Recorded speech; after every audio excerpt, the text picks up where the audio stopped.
Голосует вся страна. Проект «Великие имена России» даст 45 аэропортам имена известнейших людей.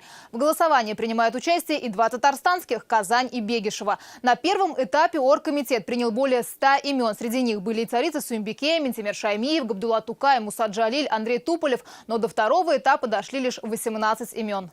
Кто не успел внести свое предложение, до завтрашнего дня еще есть время. Нужно зайти на официальный сайт и выбрать город. А уже 29 октября стартует следующий этап. По результатам соцопроса отберут 3 наиболее популярных варианта для каждой воздушной гавани. Итоговое же голосование пройдет с 8 по 30 ноября. Можно будет проголосовать только за одно имя и за один аэропорт.